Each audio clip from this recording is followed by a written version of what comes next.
सकाळी जेव्हा मी T V लावलो तर टी व्हीवरती अजितदादाचा फ्लाईट लँडिंग करताना क्रॅश झाला तर हातपाय सुजायला लागले.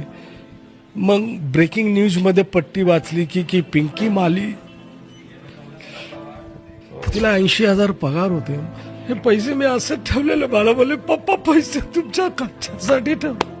मॉडेलिंगमध्ये गेली असती तरी आज मी मुलगी गमावला नसता. माझा हट्ट मला भारी पडला.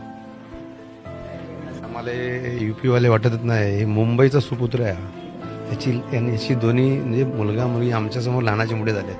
बस माझ्या मुलीची जी बॉडी आहे ते मला बारामतीमधून भेटेल की VCR कंपनी सांताक्रूजला आहे कलिनाला तिकडनं भेटेल.